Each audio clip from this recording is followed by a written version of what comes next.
Praise the lord. Shalom. దేవుని పిల్లారా, మరొకసారి మన ప్రభువును రక్షకుడైన యేసు క్రీస్తు వారి అద్వితీయ శుభనామములో ఈ కార్యక్రమాన్ని వీక్షిస్తున్న మీకందరికీ శాంతి సమాధానము కలుగును గాక.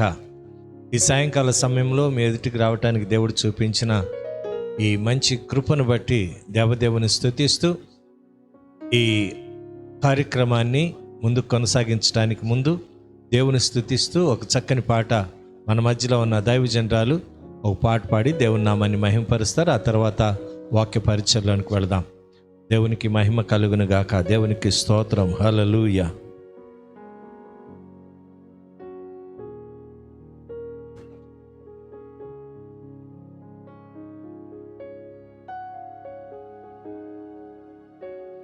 దేవుని నామానికి మహిమ కలుగును గాక. సాయంకాల సమయంలో దేవత దేవుడిచ్చిన చక్కని సమయాన్ని బట్టి దేవుని ఎంతగానో స్తుతిస్తున్నాను.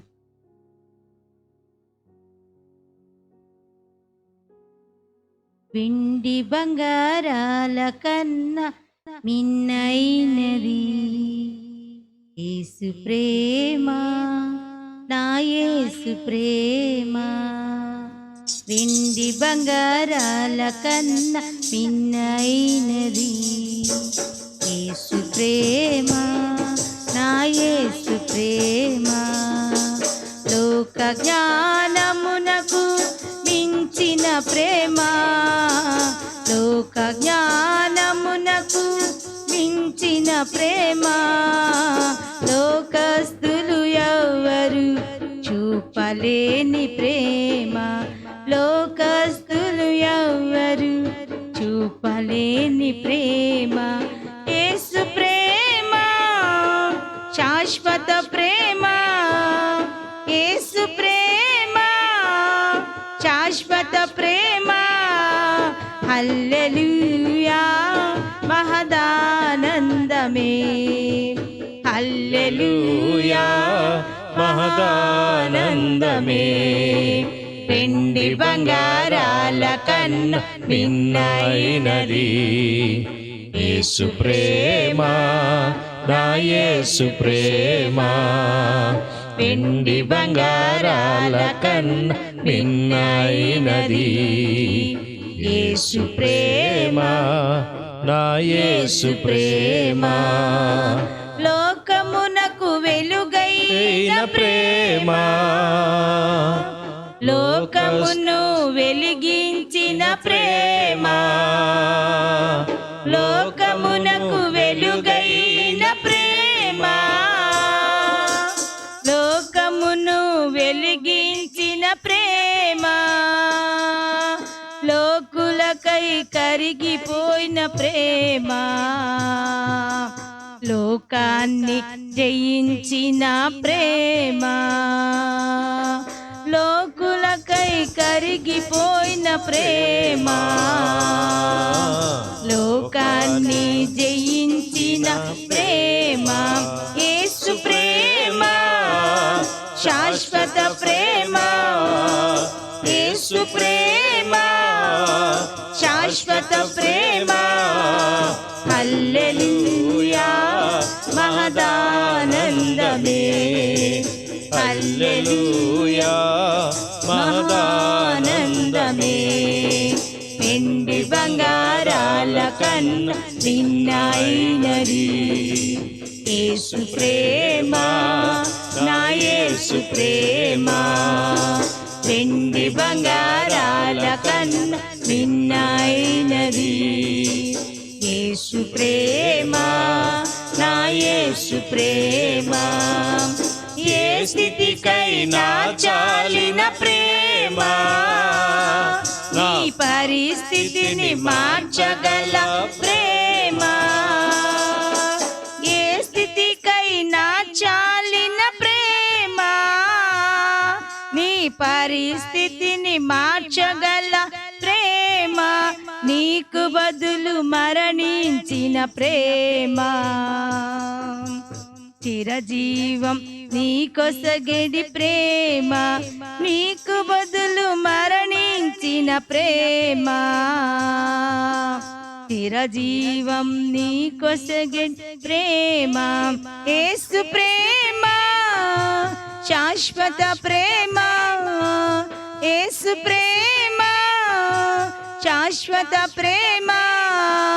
హల్లెలూయా మహదానందమే, హల్లెలూయా మహానందమే. వెండి బంగారాల కన్న మిన్నైనది యేసు ప్రేమ, నా యేసు ప్రేమ. వెండి బంగారాల కన్న మిన్నైనది యేసు ప్రేమ, నా యేసు ప్రేమ. హల్లెలూయా. Glory to God. దేవునికి మహిమ కలుగును గాక. దేవుని పిల్లరా, మరి చిన్న ప్రార్థన చేసుకుని దేవుని వాక్యంలోనికి వెళదాం. ఘనుడు అయిన మా తండ్రి, నీకు వందనాలు, స్తోత్రాలు నాయన. ఈ సాయంకాల సమయంలో మరొకసారి ఈ రీతిగా లైవ్ ప్రోగ్రాం ఇవ్వటానికి, అనేక మంది ఈ కార్యక్రమాన్ని వీక్షించడానికి నువ్వు చూపించిన కృపను బట్టి నీకు కృతజ్ఞతాస్తుతులు, స్తోత్రాలు, వందనాలు చెల్లిస్తూ ఉన్నాం ప్రభువా. మరొకసారి నీ సన్నిధిలో చేసిన ప్రతి విజ్ఞాపన నీవు ఆలకించే దేవుడు అయినందుకై మీకు వందనాలు. ఈ దినం ప్రభువా, వాక్యమై ఉన్న నిన్ను మేము ధ్యానిస్తూ ఉండగా ఆత్మస్వరూపి మరొకసారి మా మధ్య సంచారం చేసి ఈ మాటలు ఎంతమంది హృదయాలలోనికి వెళుతున్నాయో నాయనా, ఈ లైవ్ ప్రోగ్రాం చూస్తూ ఉన్నారో వారందరితో మీరు మాట్లాడండి. సరిచేయబట్టానికి నీ కృప ఉంచండి. ప్రేమ దోషములన్నిటినీ కప్పునన్నావు నాయన. ప్రేమ డంబముగా ప్రవర్తించదు. అవును నాయనా. తండ్రి, మరొకసారి మేము ప్రేమ కలిగి నీ నామాన్ని ఘనపరిచేవారిగా మమ్మల్ని స్థిరపరచమని మరొకసారి మమ్మల్ని మేము నీ బలమైన చేతులకు అప్పగించుకుంటూ, అయ్యా మరొకసారి నన్ను పిలిచిన పిలుపుని జ్ఞాపకం చేసుకుని రెండింతల అభిషేకముతో నింపి వినగలిగిన చెవులను, గ్రహించే హృదయాలను ప్రతి హృదయానికి మీరు అనుగ్రహించి మహిమ పొందమని నజరేయుడైన యేసుక్రీస్తు నామమున స్తుతించి ప్రార్థించి వేడుకొనుచున్నాను మా పరమ తండ్రి. Amen, amen. Glory to God. దేవుని పిల్లరా, దేవుని వాక్యాలను కొడదాం. చాలా శ్రేష్టమైన మాటలు వినబోతున్నాం.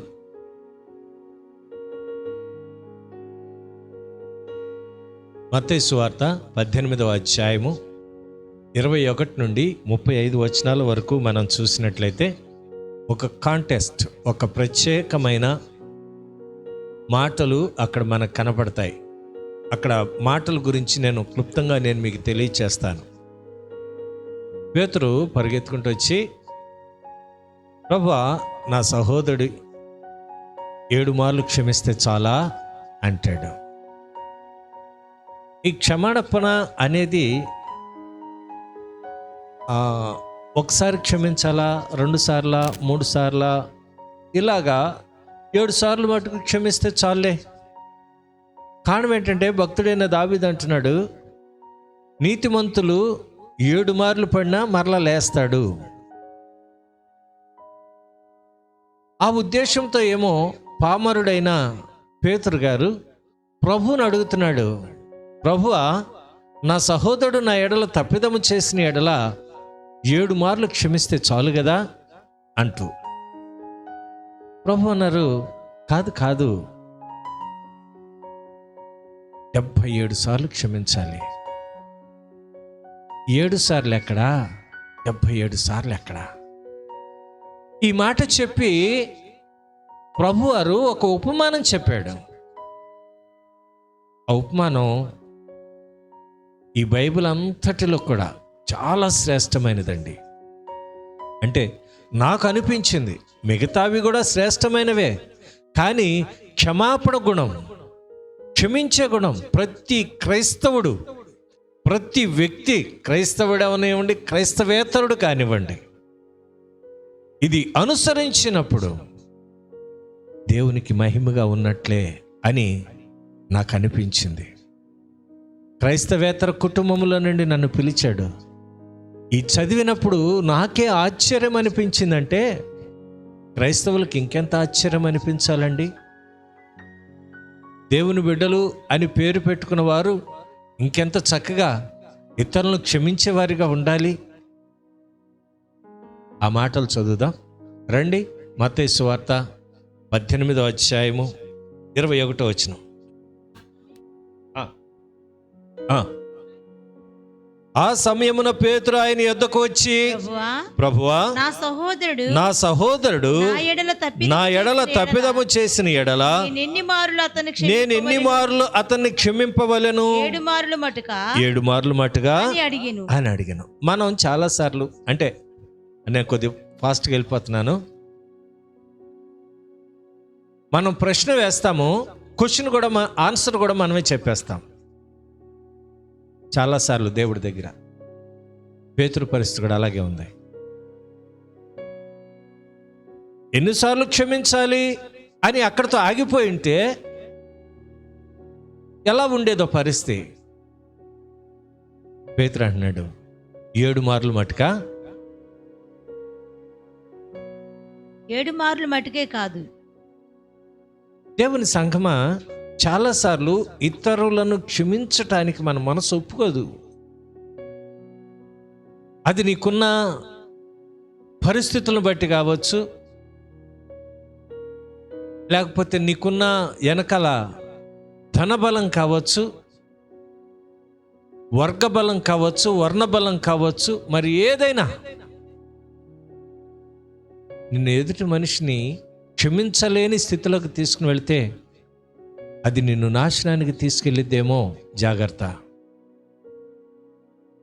నాశనానికి ముందు గర్వం నడిచిద్ది. గర్వం అంటే ఎవరిని క్షమించరు.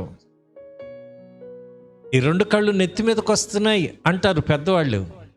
అరే, ఆడికి కొమ్ములు ఉండాల్సిన చోట కళ్ళు నెత్తికెక్కినీరా అంటారు. జాగ్రత్త. ఏమో ఎటువైపు ప్రయాణం చేయవలసిన, నిత్య జీవమునకు ప్రయాణం చేయవలసిన నీవు ఎదుటి వ్యక్తిని క్షమించలేని స్థితిలో నీవుంటే నీకు కూడా ఆ శిక్షలో పాలిభాగస్తుడు అవుతావు. జాగ్రత్త. బైబిల్ చెప్తున్న మాట, నా మాట కాదు ప్రియులారా. ఎందుకు క్షమించలేం? ఎదుటి వ్యక్తిని క్షమించలేం. తప్పు చేసినా క్షమించాలండి. యేసు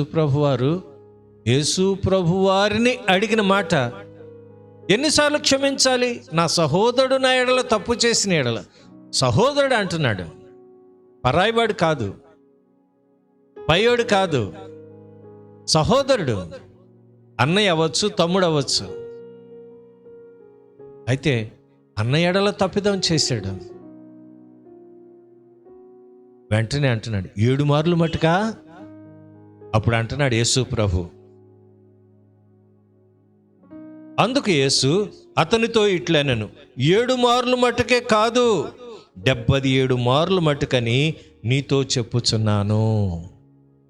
7 మార్లు మటుకే కాదు, 77 సార్లు. గమనించారా? మనం క్షమించగలమా? ఒక సహోదరి, మేము ప్రార్థన చేయటానికి వెళ్ళాం. క్రైస్తవ కుటుంబం.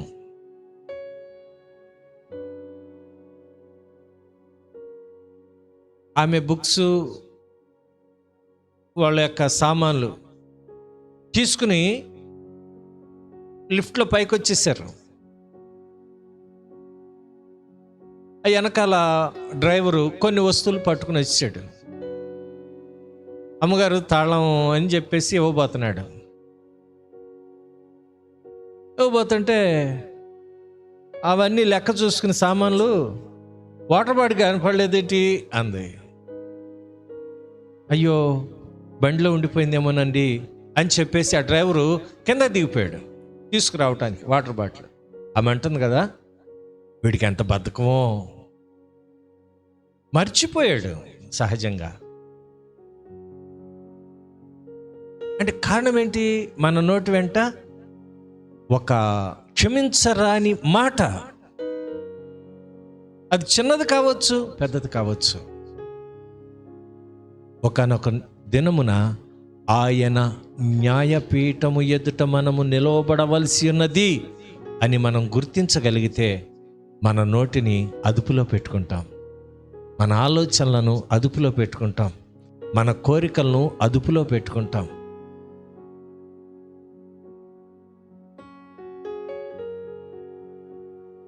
వీడికి ఎంత బద్ధకమో, చెప్పిన పని చేయడు, ఇలా రకరకాల మాటలు. క్రైస్తవ కుటుంబం సుమా, హైందవులంటే దేవుని ప్రేమ తెలియదు కాబట్టి ఎలాగైనా మాట్లాడతాడు అనుకోవచ్చు. ఒక అపార్ట్మెంట్కి ఒక కుటుంబం ప్రార్థన చేయటానికి వెళ్ళాం.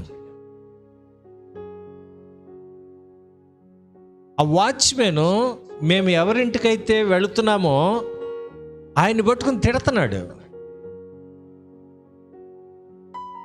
ఆడేం క్రైస్తవుడండి, ఆయనకి ఎన్ని బిల్డింగులు ఉన్నాయో, ఒక కాంట్రాక్టర్, సివిల్ కాంట్రాక్టర్ అండి, ఎన్ని భూములు ఉన్నాయో.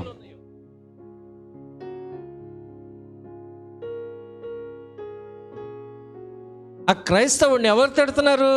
వాచ్మెన్ తిడుతున్నాడు. ఆడేం క్రైస్తవుడండి అనేసరికి మాకు ఒకసారి గిర్రమంది బుర్ర.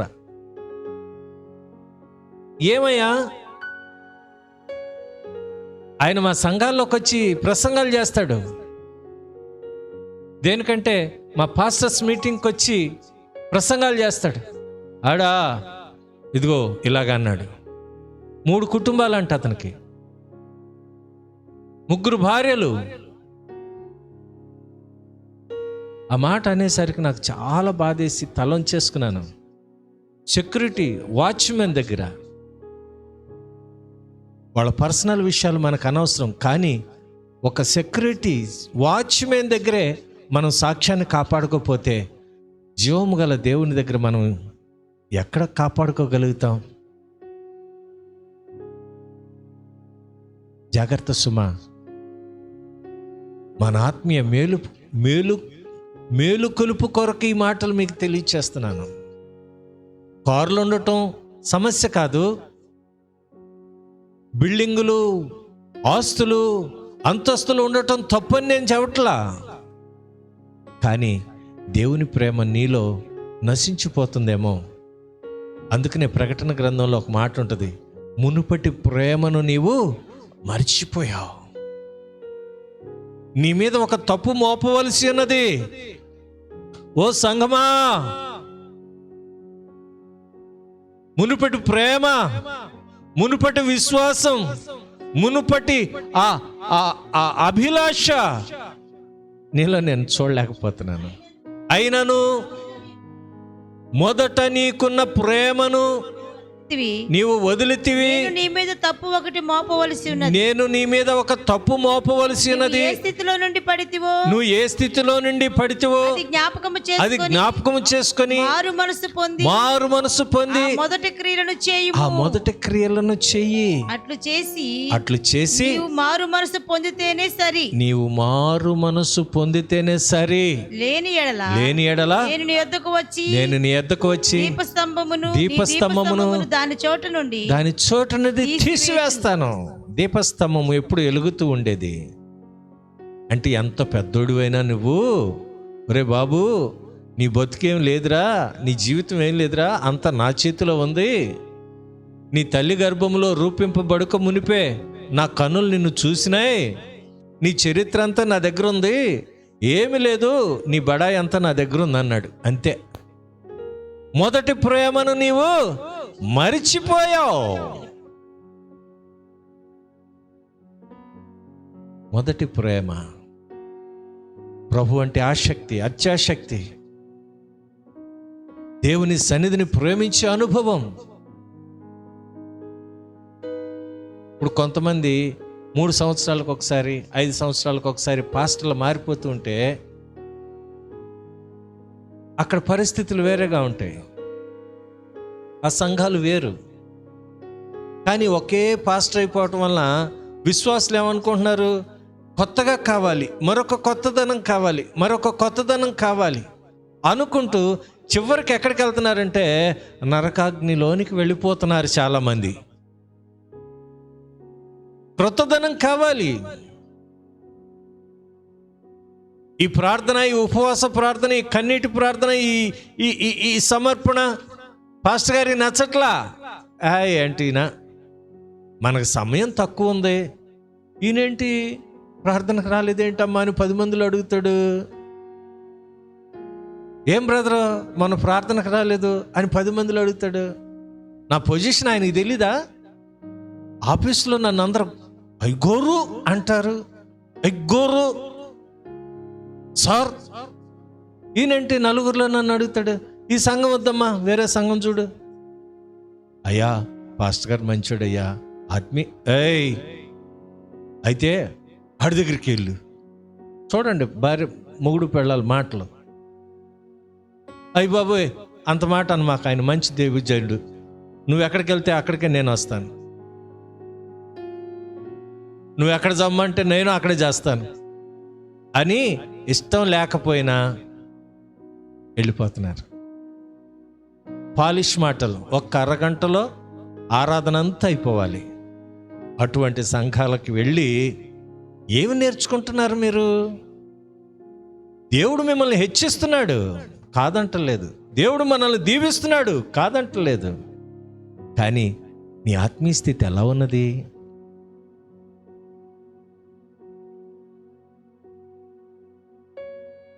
ఒక పెద్దాయన మన జీవిత కాలం అంతా లెక్కేసి, ఒరే బాబు నువ్వు దేవుని సన్నిధిలో గడిపేది ఎంతో తెలుసా?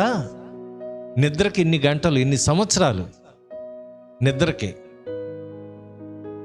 నీ ఉద్యోగానికి ఎంత సమయం, నీ నడకకి ఎంత సమయం, నీ పడకకి ఎంత సమయం, నీ తిండికి ఎంత సమయం, నువ్వు ఊర్లు ప్రయాణానికి ఎంత సమయం. అయితే దేవుని సన్నిధికి నీ జీవిత కాలం అంతటిలో నువ్వు ఇచ్చేది ఎంత అని అడిగితే 2 సంవత్సరాలు కూడా లేదంట. దానిలో కూడా కుదించి బేరవాడి కుదించి 15 గంటలు అయిపోద్దా పాస్టర్ గారు? పాస్టర్ గారు ప్రసంగం చేస్తారు, 20 నిమిషాల్లో ముగిస్తారు.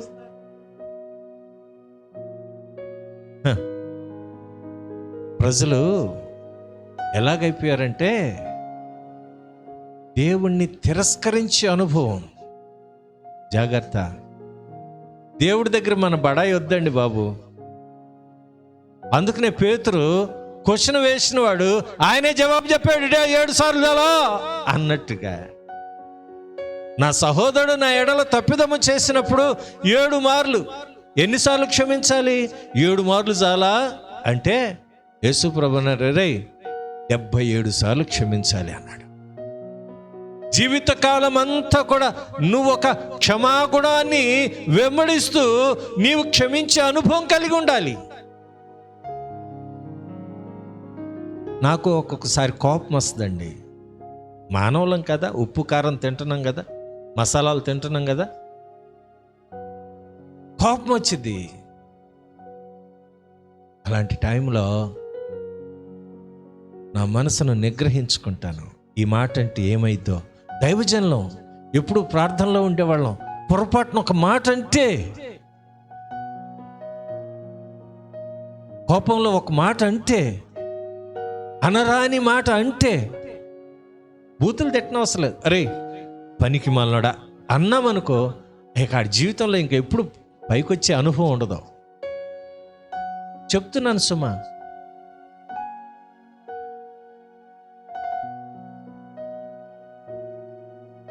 దీవెన వచనం పలకవలసిన నోటితో శాప వచనం మనం పలకకూడదు. 77 మార్లు క్షమించాలి. క్షమించగలుగుతున్నావా? మన సంఘాల్లో మన బిడ్డలను క్షమించగలుగుతాం. ఆయా కుటుంబాల్లో ఉన్న అత్త కోడలను క్షమించగలుగుతుందా? కోడలు అత్తను క్షమించగలుగుతుందా? మామగారు అల్లుడిని క్షమించగలుగుతున్నాడా? ఈ రోజున మనందరినీ క్షమిస్తున్న దేవదేవుడు మనం ఇతరులను క్షమించలేని స్థితిలో ఉంటే ఎంతకాలం బ్రతికితే ఉపయోగమే ఉంది? బతుకున్నప్పుడు ఈడు ఎంత గర్విష్టి ఇంకొకడు లేడు అనిపించుకునే కంటే ఈయన లేకపోవటం చాలా విచారకరం అన్న అనుభవం మనం కలిగి ఉండాలి. ఎప్పుడో ఆయన రాకడెప్పుడో మనకు తెలీదు, మన పోకడెప్పుడో మనకు తెలీదు.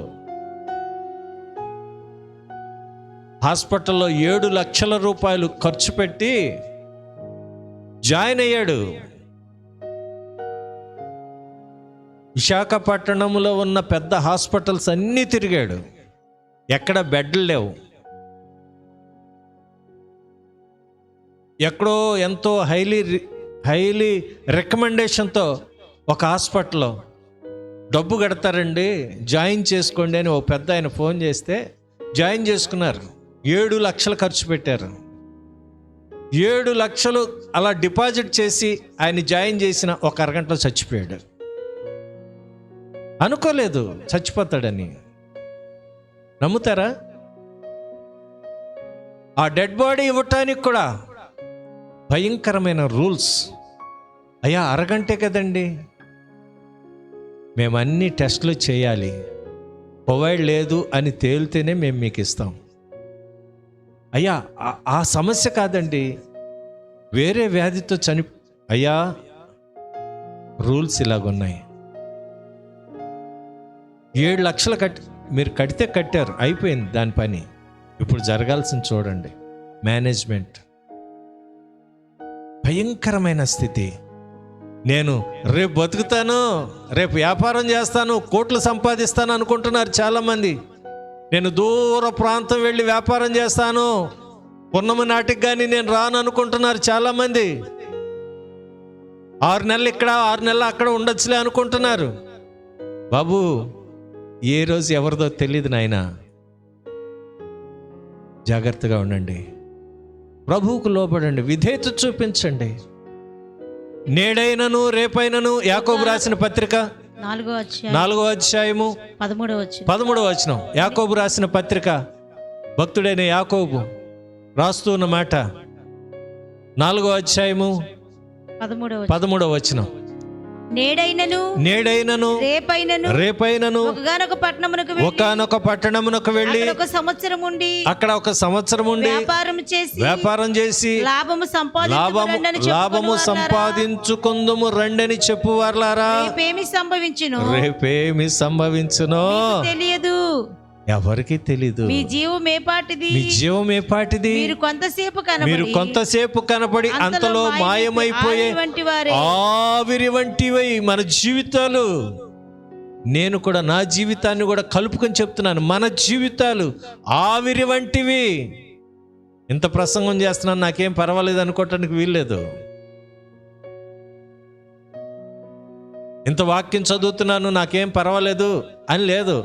దేవునికి ఇష్టం లేకపోతే రారా బాబు అంటాడు, అంతే. నరులారా తిరిగి రండి అని ఆయన పిలిచినప్పుడు ఏ నరుడు ఇక్కడ ఉండటానికి వీల్లేదు, ఎగిరిపోవటమే. అబ్రహాము రొమ్మున లాజరు గారు ఎలాగైతే అనుకున్నాడో అటువంటి అనుభవం అక్కడ ఉంటుంది. నమ్మిన వారికి, నమ్మని వాళ్ళకి నరకమే. అది మీకు చెప్పకపోతే నాది తప్పు అయింది, అందుకని చెప్తున్నాను. రేపేమి సంభవించునో మీకు తెలియదు. ఈ జీవం ఏపాటిది, అంతలో కనపడి ఇంతలో మాయమైపోయే ఆవిరి వంటిది మన జీవితం.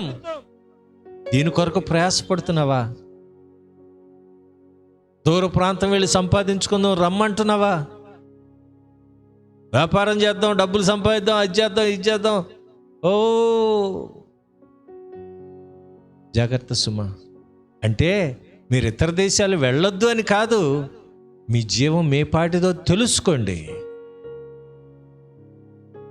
తల్లిదండ్రులు ఇండియాలో ఉంటున్నారు, పిల్లలు ఆస్ట్రేలియా ఒకరు, అమెరికాలో ఒకడు, అమ్మాయి ఏమో ఇంకో దేశంలో.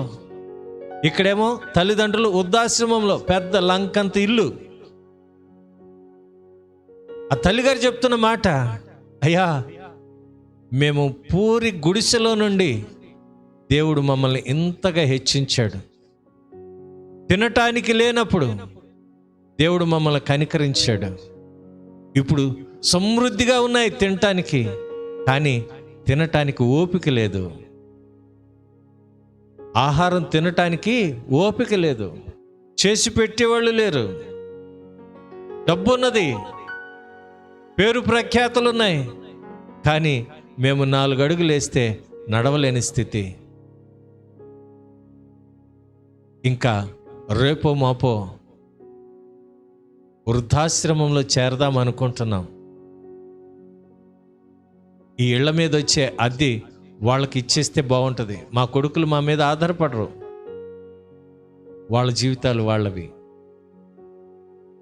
అని చెప్పి కన్నీరు కార్చిన హృదయాలు ఎన్నో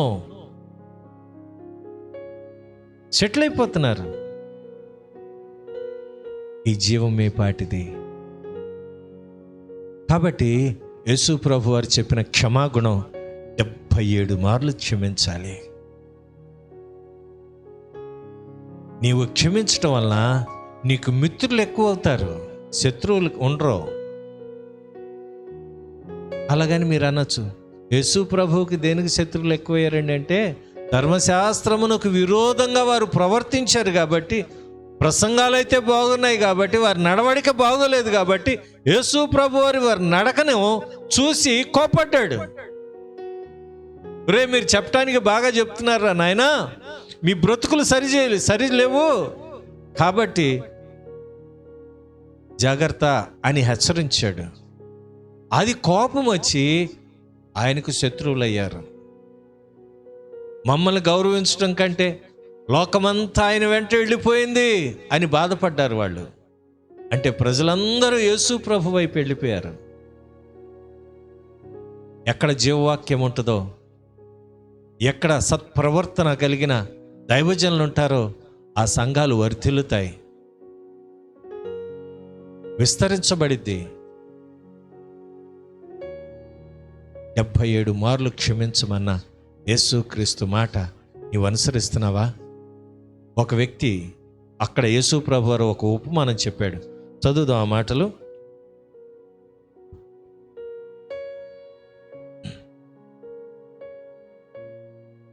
24వ వచనం. అతడు లెక్క చూచుకొన 23వ వచనం చూద్దాం. కావున పరలోక రాజ్యము తన దాసుల యొద్ద లెక్క చూచుకొనగోరిన ఒక రాజును పోలి అన్నది. పరలోక రాజ్యం ఎలా ఉన్నదండి? దాసులను చూడండి, మత్తయి సువార్త 18వ అధ్యాయం 23వ వచనం నేను చదువుతున్నాను.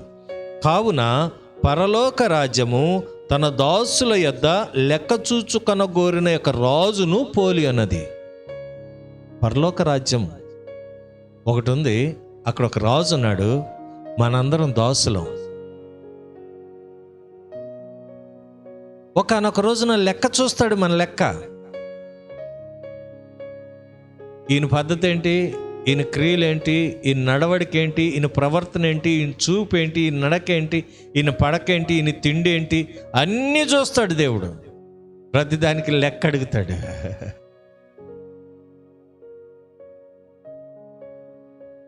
స్తోత్రం, హల్లెలూయా. ప్రతిదీ దేవుని పరిచర్యలో వచ్చే ప్రతి రూపాయికి లెక్కలు ఉన్నాయి నా దగ్గర.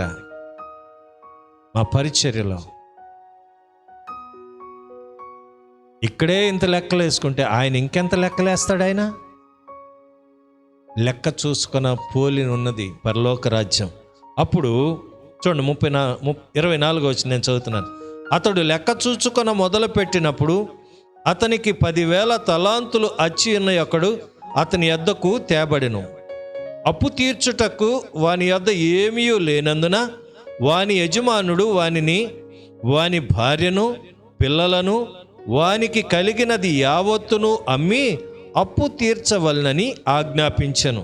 కాబట్టి ఆ దాసుడు అతని ఎదుట సాగిలపడి మ్రొక్కి, నా ఎడల ఓర్చుకొనుము, నీకు అంతయు చెల్లింతునని చెప్పగా, ఆ దాసుని యజమానుడు కనికరపడి వానిని విడిచిపెట్టి వాని అప్పు క్షమించెను. ఇక్కడ అండర్లైన్ చేసుకోండి, వాని అప్పు క్షమించాడంట. మొదట ఏమన్నాడు? రేయ్, ఆడి తీసుకురండి, ఆడి భార్యను తీసుకురండి, ఆడి పిల్లల్ని తీసుకురండి, వాళ్ళని అమ్మేసేయండి. ఆ రోజుల్లో కుదువ పెట్టే అనుభవం ఉండేది, అంటే తాకట్టు విధానం. నీ సహోదరుడు బ్లాంకెట్, దుప్పటి నీ దగ్గర కొదువ పెడితే సాయంత్రానికి మరలా చలిలో బాధపడతాడేమోనని నువ్వు మరలా అడిగిచ్చేయాలి నీ సహోదరుడికి. అంటే రోజువారీ వడ్డీ లేకపోతే రోజువారీ మారకమో ఏదో అంటారండి. అలాగే ఇచ్చేవాళ్ళు ఒకానొకప్పుడు. లేవీకాండం చూద్దాం ఆ మాటలు. లేవీకాండము 25వ అధ్యాయము 29వ వచనం ఒకసారి చూద్దాం. అంటే భార్యలను పిల్లలను అమ్మే ఆ విధానం బైబిల్లో ఉందా పాస్టర్ గారిని అడుగుతారేమోనని నేను మీకు చూపెడుతున్నా, లేకపోతే చెప్పుకుని వెళ్ళిపోదును. లేవీకాండము 25వ అధ్యాయము 29వ వచనం.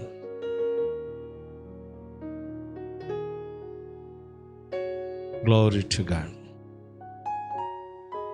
ఒకడు ప్రాకారం గల ఊరిలోని నివాస గృహమును అమ్మిన ఎడల దాని అమ్మినదియు అమ్మిన దినము మొదలుకొని నిండు సంవత్సరంలో దాన్ని విడిపించవచ్చును. ఆ సంవత్సరము దినములోనే దాన్ని విడిపించుకొనవచ్చును. అయితే ఆ సంవత్సర దినములు నిండక మునుపు దాన్ని విడిపింపని ఎడల ప్రాకారము గల ఊరిలోనున్న ఇల్లు కొనిన వానికి వాని తరతరములకు అది స్థిరముగా ఉండును, అది సునాద కాలమున తొలగిపోదు. ఒకడు ఒక పట్టణాన్ని ప్రాకారమును అమ్మివేసిన ఎడల, నివాస గృహమును అమ్మిన ఎడల దాన్ని అమ్మిన దినము మొదలుకొని నిండు సంవత్సరములోగా దాన్ని విడిపింపవలెను. ఎవరైనా గోల్డ్ తాకట్టు పెడితే ఈ రోజుల్లో, అంటే మీకు అర్థం అవటానికి నేను చెప్తున్నాను, బంగారం బ్యాంకులో తాకట్టు పెడితే సంవత్సరము లోపు అది విడిపించి మరలా పెట్టుకోవచ్చు. నీకు ఎంత కష్టమైనా నష్టమైనా ఆ సమయంలో మీరు విడిపించేయాలి. విడిపించకపోతే ఆ మరుసటి రోజు నుండి దాని మీద నీకు అధికారం ఉండదు. బ్యాంకు వాళ్ళు ఈ లా అంటే ఈ ఆజ్ఞను వాళ్ళు అమలు చేస్తారు. కొన్ని దినాలు మనకి మరలా నోటీస్ ఇస్తారు. ఆ నోటీసుకు కూడా స్పందించకపోతే వాళ్ళు స్వాధీనం చేసుకుంటారు. మీకు ఎటువంటి దీనిలో మీకు ఎటువంటి డబ్బులు లేదు, హక్కు లేదండి అని చెప్పేసి వాళ్ళు తిరస్కరిస్తారు. వాని ఇంటిని, వాని భార్యను, వాని పిల్లలను అమ్మేసి నా అప్పు తీర్చు. వాడన్నాడు, సాగిలపడి మ్రొక్కి, అయ్యా నన్ను బట్టి ఓర్చుకో, నేను ఇప్పుడు తీర్చలేనయ్యా అంటే వానిని క్షమించాడంట, అప్పును కూడా కొట్టివేశాడు. వాని మీద కనికరపడి విడిచిపెట్టేశాడు. వాని అప్పును కూడా క్షమించేశాడు. రెండవ రాజుల గ్రంథం 4వ అధ్యాయము 1వ వచనం మనం చూస్తే, 2వ రాజుల గ్రంథం 4వ అధ్యాయము 1వ వచనంలో చెప్పబడిన మాట, ఎలీషా అక్కడ ప్రవక్తగా ఉన్నాడు. ఒక ఆమె పరుగునొచ్చి, అయ్యా నా భర్త, నా యజమానుడు చనిపోయాడు, నువ్వెరుగుదు, అతడు నీ శిష్యుడు. ఏంటంటే ఆయన ఉన్నప్పుడు అప్పులు చేశాడు. అప్పులు ఇచ్చిన వాళ్ళు ఇప్పుడు పిల్లల్ని తీసుకుని వెళ్ళిపోయి వాళ్ళకి బానిసలుగా చేసుకుంటున్నారు. వెట్టి పనులు చేయటానికి తీసుకుని వెళ్ళిపోతున్నారు. అయ్యా నా ఎందుకు కనికరపడవా? ప్రవక్త అన్నాడు, నీ ఇంట్లో ఏముందమ్మా? కొంచెం నూనె ఉందండి. చదవండి 4వ అధ్యాయం. ఎలీషా నా వల్ల నీకేమి కావాలను? పైనుండి చదవండి. అంతటా ప్రవక్తల శిష్యుల్లో ఒకని భార్య నీ దాసుడనైనా నా పెనిమిటి చనిపోయెను. అతడు యెహోవా యందు భయభక్తులు గలవాడై ఉండినని మీకు తెలిసే ఉన్నది. ఇప్పుడు అప్పుల వారు నా ఇద్దరు కుమారులను తనకు దాసులుగా ఉండుటకై వారిని పట్టుకుని పోవుటకు వచ్చి ఉన్నారు. ఎలీషాకు మొరపెట్టగా ఎలీషా నా వలన నీకేమి కావాలను? నీ ఇంటిలో ఏమున్నదో అది నాకు తెలియచేయమని. అందుకామె నీ దాసురాలనైనా నా ఇంటిలో నూనె కుండ ఒకటి ఉన్నది, అది తప్ప మరి ఏమీ లేదు. నూనె కుండ ఒక్కటే ఉందండి. ఆ చచ్చిపోయి ఆ ఒక్కటే ఉంచాడయ్యా. ఆ కుండ కూడా నువ్వు భయభక్తులు కలిగిన యెహోవా యందు భయభక్తులు కలిగినాడు నీ శిష్యుడు. గుర్తుపెట్టేవో లేదో పరిస్థితి ఇలాగ ఉంది, అయ్యా నా పిల్లలు తీసుకుపోవటానికి వచ్చారు అని కన్నీరు కారుస్తుంటే ప్రవక్త నా వలన నీకేమీ ఉపయోగం అమ్మా, మీ ఇంట్లో ఏముందో చెప్పమ్మా.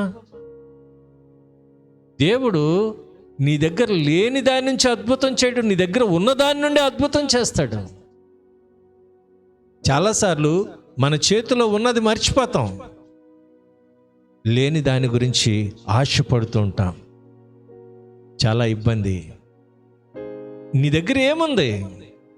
సారేపత వెధవరాలతో అంట, అయ్యా పట్టెడు పిండి కొంచెము నూనె ఉంది, నేను నా కుమారుడు రొట్టె చేసుకుని ఒక అప్పం చేసుకుని తిని చచ్చిపోతాం రేపు.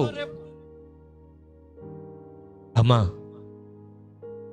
మొదటి అప్పం నాకు పట్టుకురా. నువ్వు చూడబోతే ప్రవక్తలాగా ఉన్నవే, సర్లే నీ మాట వింటాను.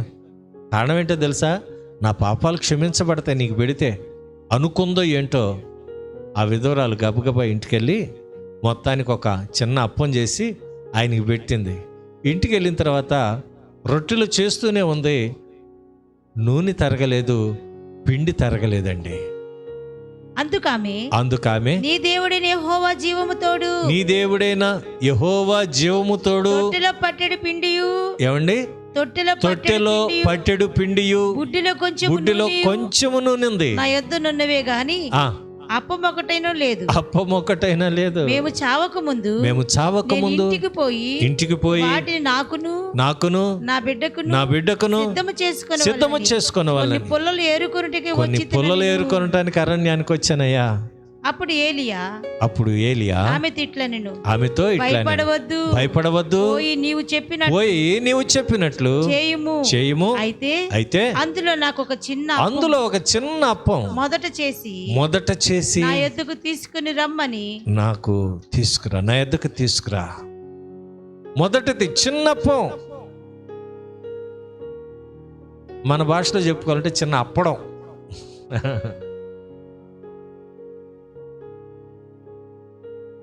కరువు 3 సంవత్సరాల నుండి భయంకరంగా ఆ దేశాన్ని పాలిస్తుంది. కానీ నీవు చెప్పినట్లే చెయ్యి. అయితే మొట్టమొదటి అప్పం నాకు చిన్నది తీసుకురా. ఆమె అలాగనే చేసిందండి. ఆ కరువు దినాలన్నీ కూడా ఆమె కుటుంబంలో ఉన్న ప్రతి ఒక్కరూ కూడా తృప్తిగా తిన్నారు. దేవునికి మహిమ కలుగును గాక. ఈ కరోనా కదండి దక్షిణ భాగాలు ఇవ్వలేకపోతున్నాం, ఈ కరోనా కదండి మందిరానికి రాలేకపోతున్నాం, ఈ సాకులు దేవుడికి సాకులు చెప్పేవాళ్ళు ఇష్టంలే.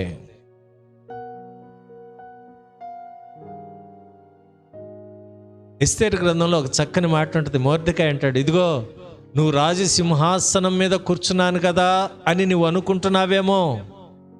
ఇశ్రాయేలీల దేవుడు, జీవము గల దేవుడు, సత్యవంతుడు, యథార్థవంతుడైన దేవుడు, వేరొక దిక్కు నుండి యూదులకు సహాయము చేయగల సమర్థుడు. నువ్వు అనుకుంటున్నావేమో, నేను లేకపోతే వీళ్ళ బతికెంత అనుకుంటున్నావేమో. దేవుడు అద్భుతం చేస్తాడు అని వర్తమానం పంపిస్తే ఆవిడ మరలా వర్తమానం పంపింది, అయ్యా అలా కాదు చిన్నానా, యూదుల సమాజంలో మీరు ఉపవాసం ఉండండి, నేను కూడా ఉపవాసం ఉంటాను. 3 దినాలు ఉపవాసం ఉండండి, నేను కూడా ఉపవాసం ఉంటాను. రాజు యొద్దకు వెళ్ళుటకు అనుమతి లేకపోయినా నేను నశించినా నశించిపోదును, నా ప్రజల కొరకు నేను ఏదైనా చేస్తాను, రాజు దగ్గరికి వెళ్ళటానికి తెగిస్తాను. కాకపోతే నువ్వు ఉపవాస ప్రార్థన చేయి, సమాజం అంతటిని సమకూర్చు. నా యేసయ్య అన్నాడు, ఎక్కడ 2-3 నా నామను చేరి ఉంటారో వారి మధ్యలో నేను ఉంటాను అన్నాడు. దేవునికి మహిమ కలుగును గాక. నీవు ఈ సమయమున ఏమీయు మాట్లాడక మౌనముగా ఉండిన ఎడల యూదులకు సహాయమును విడుదలయు మరి ఒక దిక్కు నుండి దేవుడు చేస్తాడు. దేవుడు చేయాలంటే ఎలాగైనా చేస్తాడు. నేనిచ్చే డబ్బులతో బతుకుతున్నారు వీళ్ళు అనుకోమాక.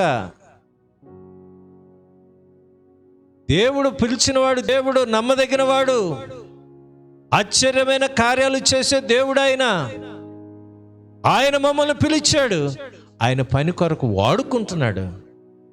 పనివాడు జీతానికి పాత్రుడని ఆయనే చెప్పాడు. ఏ పూట కూలి ఆయన ఆ పూటకిస్తాడు. దేవునికి మహిమ కలుగును గాక.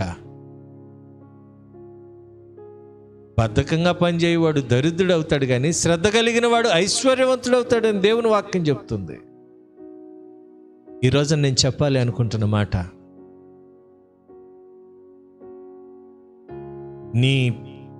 ఇతను కలిగిన సమస్తాన్ని అమ్మేయండి, భార్యను అమ్మేయండి, పిల్లల్ని అమ్మేయండి, వీడి కలిగిన సమస్తాన్ని అమ్మేసి కొట్లో డబ్బు కట్టండి. రాజుగారి తీర్పు. ఆయన వెంటనే పాదాల మీద పడి, అయ్యా నన్ను క్షమించయ్యా, నా పట్ల ఓర్చుకోయ్యా అంటే దేవుడు రాజుగా ఉన్న ఆయన అతన్ని క్షమించాడు, ఆ దాసుని క్షమించాడు. 1 దినారము 3600 రూపాయలు, 1 తలాంతు ఇంచుమించు ఆ రోజుల్లో 3600 రూపాయలు కావచ్చును. క్షమించబడ్డాడు. ఆ దాసుడు బయటకు వచ్చేసాడు రాజుగారి దగ్గర నుండి. గబగబా వెళ్ళి బయటకు వచ్చి, అతని దాసుడు, ఆడే దాసుడు, ఆడికంటే ఇంకొక దాసుడు, ఏమండి ఆ దాసుడి దగ్గరికి వెళ్ళి, రేయ్ నువ్వెంత ఇవ్వాలి నాకు చూడండి. ఆ దాసుని యజమానుడు కనికరపడి వానిని విడిచిపెట్టి వాని అప్పు క్షమించెను. అయితే 28వ వచనం నేను చదువుతున్నాను, మత్తయి సువార్త 18వ అధ్యాయము 28వ వచనం. అయితే ఆ దాసుడు బయటకు వెళ్ళి తనకు 100 దినారములు అచ్చి ఉన్న తన తోటి దాసులలో ఒకని చూచి వాని గొంతు పట్టుకొని, నీవు అచ్చి ఉన్నది చెల్లింపుమనెను. ఆయన ఇవ్వవలసిందేమో 10,000 తలాంతులు, 10,000 తలాంతులు. ఇతను అప్పున్నది ఎంత? 100 దినారాలు. అంటే 100 దినారాలు అంటే ఆ రోజుల్లో అక్కడ రాయబడిన మాట, 1 దినారం ఇంచుమించు ₹1/2.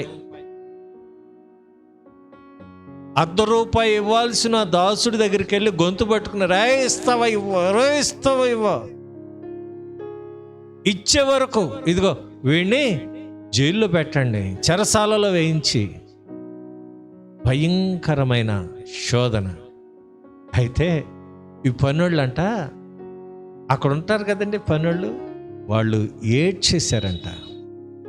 దేవుని వాక్యం చెప్తుంది, ఏడ్చి వాళ్ళు ఏమి చేయలేరు. కానీ ఈ మాట రాజుగారి దగ్గరికి వెళ్ళి చెప్పారు, అయ్యా నీవు 1000 తలాంతులు ఇవ్వవలసిన వాడిని క్షమించావు, ₹1/2 ఇవ్వవలసిన వాడిని వాడు క్షమించక ఇగో చెరసాల్లో పెట్టించాడయా అని రాజుగారికి చెప్తే, రాజుగారు మరలా వాడిని పిలిపించాడు.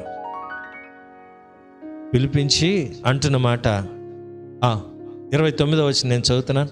అందుకు వాని తోటి దాసులు సాగిలపడి, నా ఎడల ఓర్చుకొనుము, నీకు చెల్లించదనని వానిని వేడుకొనెను గాని వాడు ఒప్పక అచ్చి ఉన్నది చెల్లించు వరకు వానిని చెరసాలలో వేయించెను. కాగా తోటి దాసులు జరిగినది చూచి మిక్కిలి దుఃఖపడి వచ్చి జరిగినదంతయు తన యజమానునికి వివరముగా తెలిపిరి. అప్పుడు వాని యజమానుడు వాణ్ణి పిలిచి, చెడ్డదాసుడా, క్షమాపణ లేకపోతే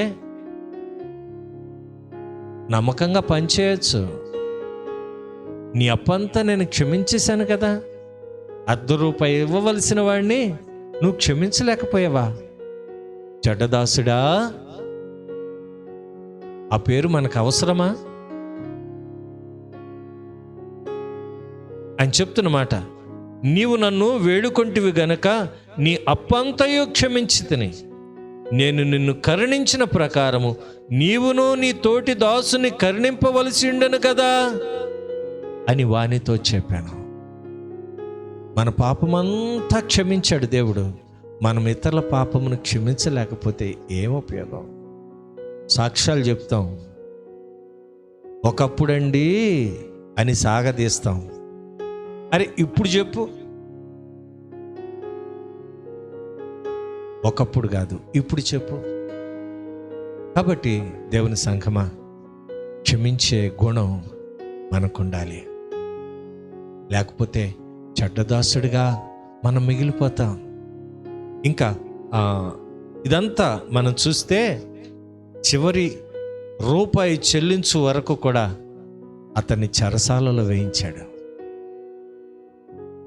ఈ రోజున ఎన్నో పాపములు చేసి, ఎన్నో అపరాధములు చేసి, ఎంతో దేవునికి దుఃఖం కలుగు చేసిన మనల్ని దేవుడు క్షమిస్తే, నీ ఎదుటివాడు చిన్న తప్పు చేశాడనో, నీ కోపాన్ని రేపాడనో వాడిని క్షమించలేకపోతే మనమేం క్రైస్తవులమండి?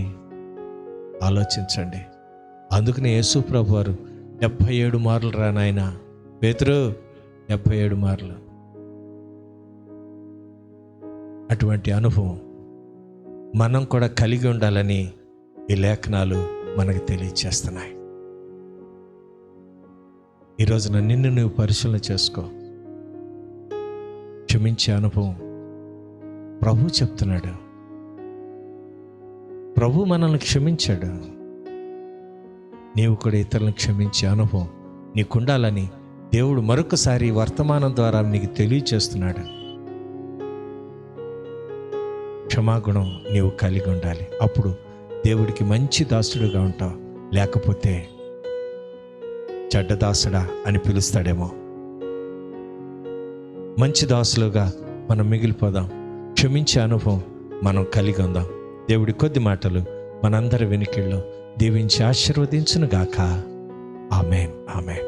దేవుని పిల్లారా, ఈరోజు వివాహ దినాలు, పుట్టినరోజులు జరుపుకొనుచున్న మా ప్రియులందరినీ బట్టి దేవదేవునికి స్తుతిస్తున్నా.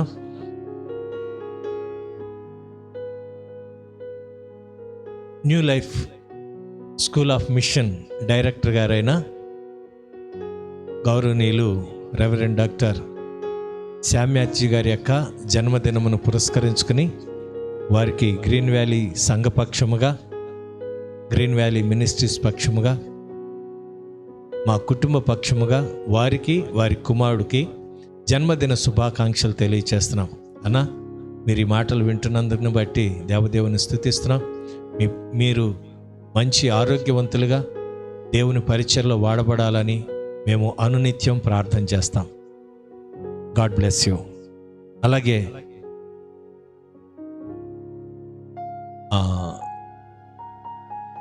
సామ్యల్ అలాగే మాధురి గారి యొక్క వివాహ వార్షికోత్సవం, మాధవి సామ్యల్ మాధవి గారి యొక్క వివాహ వార్షికోత్సవాన్ని బట్టి సంఘం తరపున కుటుంబ పక్షముగా వారికి వివాహ వార్షికోత్సవ శుభాకాంక్షలు తెలియచేస్తున్నాం. దేవుడు వారిని ప్రేమించి ఒక పాపను, ఒక బాబుని ఇచ్చారు. వారు దైవికమైన భక్తిలో ఇంకా ఒదిగి ఎదగాలని దైవదాసుడిగా నా హృదయపూర్వకంగా నా వాంఛ, కోరిక. వారు ఇంకా ఆత్మీయ అభివృద్ధి కలిగి అన్ని విషయాల్లో ప్రియుడా ఆత్మలో వర్ధిల్లుచున్న ప్రకారము అన్నట్లుగా వారు అన్ని విషయాల్లో దైవికంగా వర్ధిల్లాలని దైవజనుడిగా కోరుకుంటూ వారికి వివాహ వార్షికోత్సవ శుభాకాంక్షలు తెలియజేస్తున్నాం. God bless you my dear brother, both of them. ప్రార్థన చేసుకుందాం.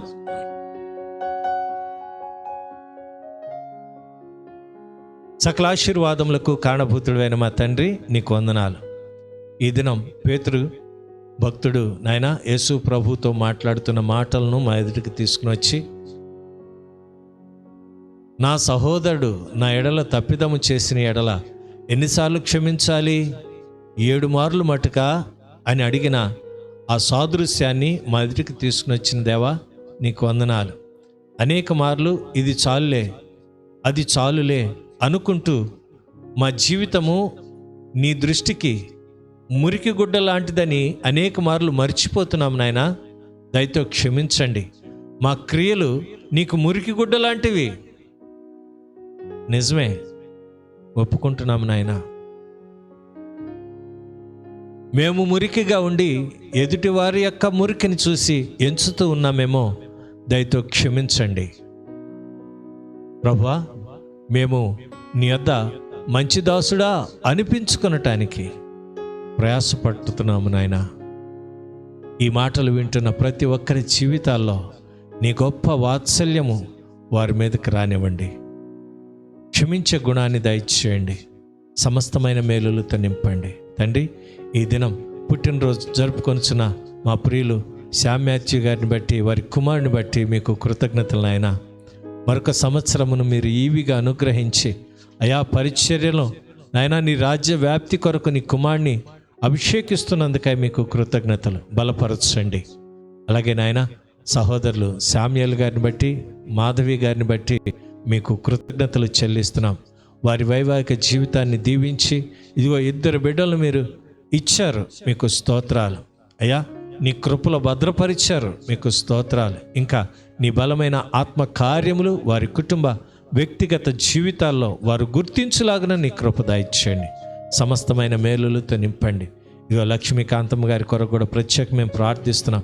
అమ్మకి ఇచ్చిన మంచి ఆరోగ్యాన్ని బట్టి మీకు కృతజ్ఞతలు నాయనా. తండ్రి, మేము చేస్తున్న ప్రతి విజ్ఞాపన నీవు ఆలకించి జవాబునిస్తున్నావు, నీకు స్తోత్రాలు. అనేక మంది ఉద్యోగాలు లేని వారు ప్రార్థించమని కోరుతున్నారు నాయన. వారందరి కొరకు నీ సన్నిధిలో మేము ప్రార్థిస్తున్నాం. కనికరించండి. తగిన సమయంలో హెచ్చించే దేవుడవు నీవే. నీ కృప చూపించండి అయ్యా. వివాహాలు కాక యవ్వన బిడ్డలు ఎదురు చూస్తున్నారు నాయన. వివాహ విషయాల్లో నీ కృప దయచేయండి. ఆర్థికంగా ఇబ్బందులు పడుతున్న వారు ఉన్నారు, అనారోగ్యముతో ఇబ్బందులు పడుతున్న వారు ఉన్నారు. తండ్రి, మరొకసారి నీ గాయపడిన హస్తము వారి మీద ఉంచండి. ప్రతి విధమైన శాపమును కొట్టివేసి యేసు క్రీస్తు నామములో వారి ప్రతి అవసరత తీర్చబడును గాకని మేము ప్రార్థిస్తాం. మేలుకై జ్ఞాపకం చేసుకోండి తండ్రి. ఈ దినం మరొకసారి మీ ఎదుటికి వచ్చి కొన్ని మాటలు ముచ్చటించడానికి నువ్వు చూపించిన కృపను బట్టి మీకు కృతజ్ఞతాస్తుతులు, స్తోత్రాలు.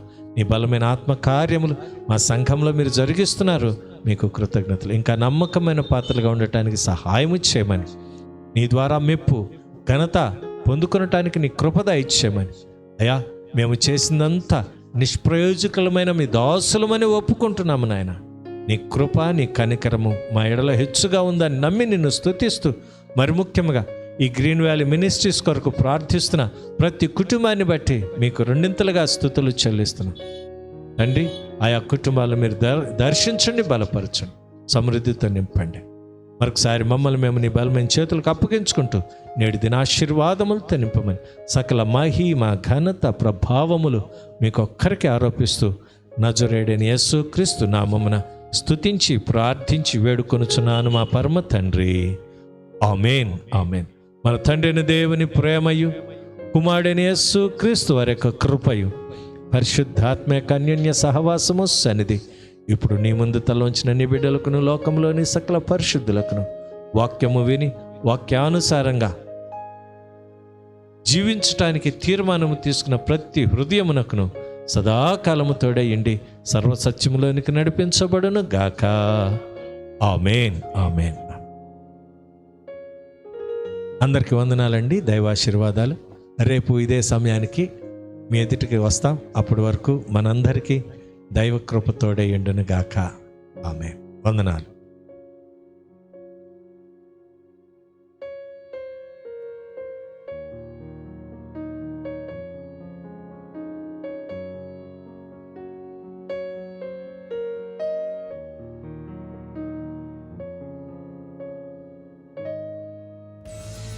Hey there! Is today your first time here? Or maybe your first time in a while? If so, maybe you're wondering exactly who we are and what this church is all about. Well, we'd like you to know that we're a group of ordinary people who are on an amazing journey together, following Christ. Our guide is the Bible because it's the divinely inspired Word of God, and it will never take us in the wrong direction. Along the way, we hope you'll see that we are welcoming and spiritually passionate, and that getting to know you is a big deal to us. We know that the road is rough sometimes, but we'll work really hard to bring you practical and relevant messages to equip and encourage you through life's ups and downs. We want you to know that we care about this community, and we believe that it's our job to make it a better place. So, no matter who you are or where you've been, we're glad you're here with us today. And we hope that you'll join us on our journey, following Christ and living out His plan for us. So, welcome to church.